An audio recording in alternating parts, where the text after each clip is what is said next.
it's Cragum here, and we're not here to talk about this lovely mask. No, are we?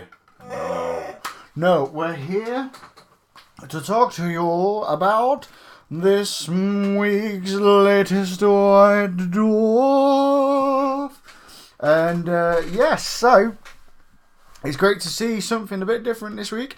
Albeit I am a massive fan of Silver Tower and already started painting the miniatures and had a couple games with it, and it is amazingly fun. It's really, there's a lot of like things that you have to kind of go through and explain in your head quite a few times, but it's great. But we're not there. That was last week. This is this week, and this week it's Total Warhammer, very Total Warhammer based. Myself, I wouldn't know because I'm not a PC gamer, but a lot of people are big fans of the PC gaming world. Apparently, I've heard they call themselves the Master Gaming Race. As an Xbox One player, I don't think so. Comments below. So as you can see, the lovely cover makes this great little bit of artwork, which I believe is like kind of the artwork to the game itself. But let's not just play on the outside. You don't read a book by its cover. You read the cover and then you go inside the book, obviously. So the first thing you'll notice is this, the new basing kit. Ooh, the new basing kit. Ooh, yes, it's a really nice kit. And as you can see, they start off with the large base detail kit. And as you can see, you get some great content in there. There's, I believe, 72 basing accessories. But don't forget, that class is an accessory. That class is an accessory. And clearly, this class is an accessory. And I'm believing 6. There is actually probably a few of them. But the great thing is that this is returned. We all remember this in the Cities of Death building sets. As seen in the background. No, I can't point it out. But yeah, so it looks really nice kit. 72 pieces, and that retails at £20.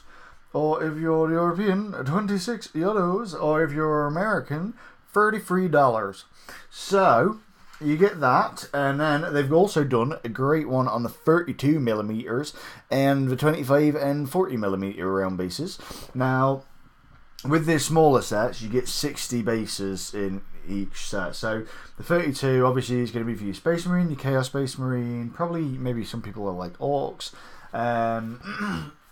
And you get these lovely little bases. Oh, look at them. Oh, painted really nicely as well. They really show them off. Whereas the 25 and 40mm, I'm not sure what this is. Like, it looks like a Necron base.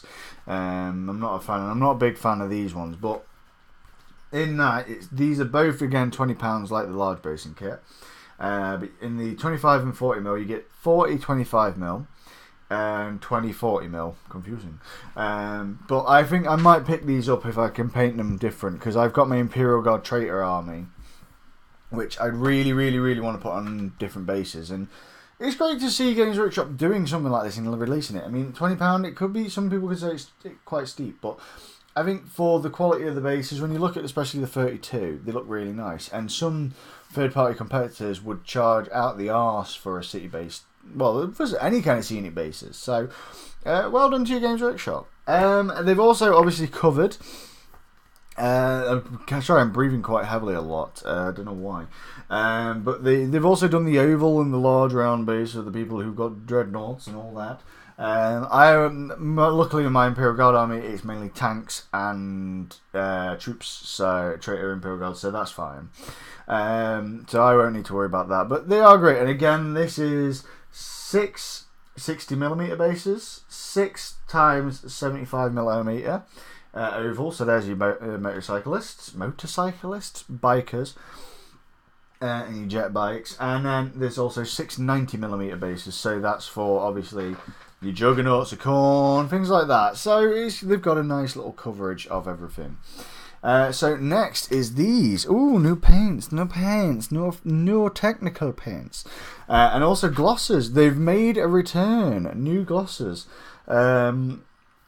My God, mine was the day of. I like the fact it says quite literally shiny and new. Back in my day, they weren't shiny and new; they were all we had. But yeah, the cool thing is these layer paints for armor and stuff, like they're quite nice, like different kind of silvers. But what it is they are coming into kind of, as they always do with paints, is they're kind of working this like system of like that you can use these and then you can make some areas shiny on your model, whereas you could use the wash to make it not shiny, but then have that kind of grungy metal effect. But then there's the technical gemstone, which is great because this actually means that when you apply it over a layer of this Stormhost silver, it will turn that area into a gemstone, which is amazing. Like, great for someone like myself who, even though I love to paint, and if I want to paint gemstones the proper way, I'll paint them the proper way. But when I'm really hurrying out an army, like my guard or anything like that, I just want to paint gems, and I want to be able to go, boom, done, instead of going, and then go, where's my white, where is it? I've got 2 paints, I can do it. Oh, I'm done. And those are all out on the 4th of June. So that's only 1 week away, so it's not too bad. Also, we have got one of the Horus Heresy, I think it is. Yeah, the Horus Heresy books. And then we've also got the Visions coming out as well, which will be great because as I'm doing the reviews with these, I really want to do a review of the Visions issues. I've not got to the issue yet because when it first came out, it was like a week after and it was kind of pointless. But so I'll do a review on the Visions when it comes out because it's all about Silver Tower. I keep wanting to say Dark Tower, but then I know that this isn't Stephen King. Also, we get to see a bit of Forge World. We get to see this beautiful creature of Perturbo. Turbo Man. It's a beautiful model. Saw it when it was, I think, one of the Forge World days, and it looked beautiful. It really did. And it's £45. I know that from looking at the site and stuff like that, or 50. I wouldn't be getting it myself because I think if I was to get something for 45, 50 quid, then there'd probably be something a bit bigger or a tank, things like that. But I know there's going to be people who have already bought this and passionately love this model already. So the big main thing is, I don't know why I'm chilling today apparently and never recording. I'm like, oh yeah, just kicking back. What? No. This issue is really all about kind of Total Warhammer because obviously it's been released this week. As you can see, this threw me off because I thought he was painting at first. And then you realise that it's actually the computer animation, computer graphics. And I suddenly realised how old a man I am that I just said computer graphics. And the fact that I'm amazed by how good the computer graphics are. I thought that was a painting. Weirdly, it's very dwarf based on the first page. You think they'd show something else. But yeah, it looks great. Like, I watched a 360 video of the kind of the trailer they did before the day of release. And it was gorgeous. I loved it. It was amazing to see this quality in the war and everything going off. The heroes seemed a bit like they were a bit meh, but I always feel like with Total War games, from what I've seen in the past, it's not about the hero. It's about it's not about the hero or the leader. It's about the troops and how you move the troops. So it's great to see a game which is essentially like Battle March, but decent. May it rest in peace. I love Battle March. I don't know why I'm slagging it off then. But so then also you get this cool thing of geeks will be geeks in the form of like what the guys at Creative Assembly used to get themselves going through it all and kind of like how to get through it. This article's great because this talks to, like they did with the Silver Tower, it talks to the guys who made it and how they came about making it, things like that. So it's a really interesting read. It's a shame that I don't actually have a PC because I don't want to spend fucking grand on something I know I won't barely play. But so here you can see there's this cool little thing, a poster guide, The Empire Besieged. And it points out kind of the areas for what's happening in the scene. And then the cool thing is just in between paint splatter. Paint splatter? Oh god, I'm look at these tired eyes. Look at these tired eyes. I was drinking the other night. 28 years old now and I'm tired. As you can see, lovely big old map. And this is a map poster which goes out all the way to the other side. And it's got nice, like that's the guide and explaining what things do what. But aside from that, that's a great little nice feature. As you can see, free.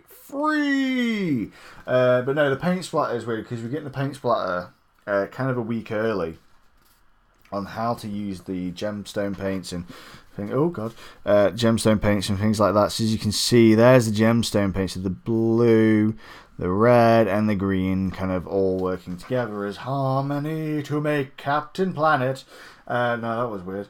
And then also on the other side of this paint splatter, they're really getting people ready so that they can buy the paints and get them all in. But as you can see, there's some great tips on how to paint the bases for the new kind of Imperialist section, which I think, if anything, I'm going to go with these ones because these look really nice and they're really easy because it's just lead belcher, Nuln oil, and then a Necron compound dry brush, and then a bit of Riser Rust over the top to kind of give it that. Not even Riser Rust. It's just Fire Dragon Bright, just kind of lightly layered in there. But there's also some more in there, kind of how to do it. There's also a covering all bases, smart. But yeah, so you kind of like see that there's kind of like different kind of damages, which is great to see him using these technical paints on the kind of the bases before they come out, so we can see different ideas and utilize them for our own armies. I mean, myself, I'll probably look at doing my garden, doing quite rusty and nasty, kind of like an army which is evil. Always in my head feels like it has to have a base of evil, like an area around it which is evil. But I'm talking shit now. Language alert. So I've got quite a few pages to go through still. So readers' models, because it's no longer about Silver Tower. There's a lot more to cover in it. And it's a really good issue, especially for what's at the end. I really, really like the what's at the end, primarily for what I play, and the guy who's done the things he's done. He's great. But for the moment, we'll be looking at the Horus Heresy models. These are really nice. I'm still not a big fan of Horus Heresy myself, as I think it's just like basically just Space Marines fighting Space Marines to me. It probably not, but yeah, well, I've got 40k for that. But this is great. Some really nice models. This Chaos Night Titan is gorgeous, and that has actually been painted by Toby Carlisle. Toby's been collecting Warhammer 40k since the days of Rogue Trader. Wow. Okay, so that shows why he is good. He's a veteran of it. It's a really nice model, though. Really, really nice. There's also, like, because there's no Silver Tower, there's some great pictures. It's kind of like a mini Visions. And especially when it includes my favourite Forge World model ever, which I'm still working on at the moment. But yeah, some really great models in there. And also, can I just say, there's a nice heavy metal on the Lord Castellan, I think it is. Yeah, the Lord Celestant.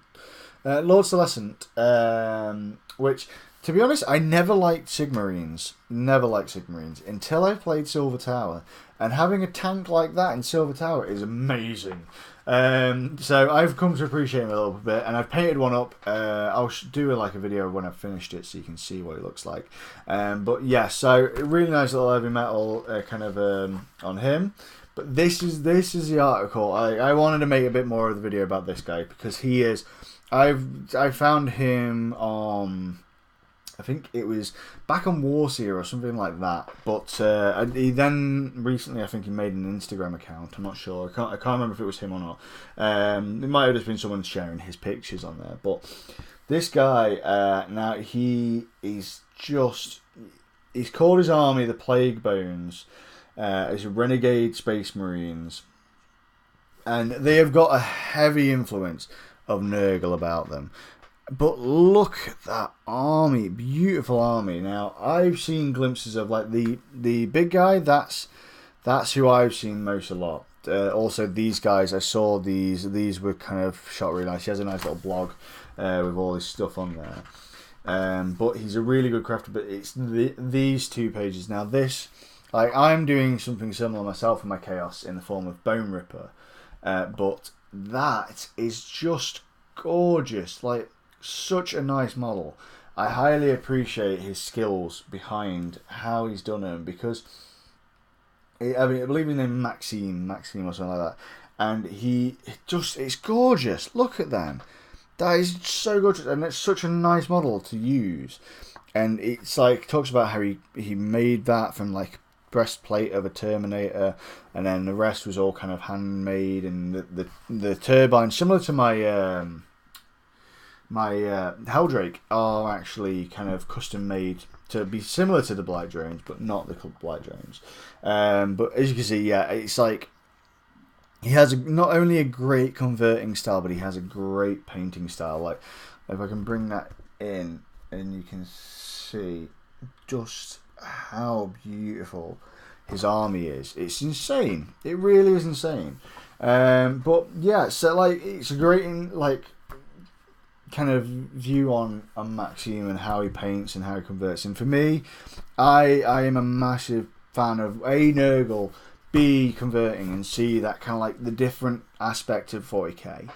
And someone like this who's getting featured, and I mean, like I say, I've seen his stuff for about a year now, at least over a year, and his stuff, like I saw these guys, and they were great, and but to see an army of that scale all like this is beautiful. It's really nice, and it's nice to see someone who's not using the standard models to make his army how it should be. It's something different. It's something in the head. So I hope that more of the White Dwarfs do this. But as you can see, last page is the Regiments of the Renown, and it's the beautiful. I think that this is actually what you get in the start collecting vampire counts or undead, whatever they are. So yeah, it's quite cool to see that, really. I've always liked these guys. I mean, I have these guys in my army. I've not got them up there. They're in a case. They're not up there. Oh, I still reference there, but they're actually down there. But yeah, so as you can see, it's a really great issue. If you want inspiration, highly advise on getting this copy. Not my copy. Keep the fuck away from my copy. I don't want you in my home getting my copy. No, get this issue. It's a great issue. Nice little poster in there. Some nice tips on how to do the painting for the bases. And it's not necessarily you have to use them on the bases yourself. You could, like the new bases coming out, you could actually use those the paint splatter to actually do it on your own basis. So it's a great issue for the price of £2.40. You can't go wrong. If you've got any comments on that, or if you've read it yourself and you have any opinions, then by all means go and do a little kind of thing down there of what to do when you comment. And give us a like if you like the video, because it always makes me smile when I get a like. And also, if you really like the videos and like the fact that these are every week, albeit a day later than I said I was going to, I promise that I'll be back on track next week, fingers crossed. But yeah, if you like these videos, subscribe. Also, check out, there is a video and a post on my Facebook for a competition for a giveaway, so don't miss your chance to just do something really simple to get a chance to win something. It's just as simple. So I hope you enjoyed. This is Cragum saying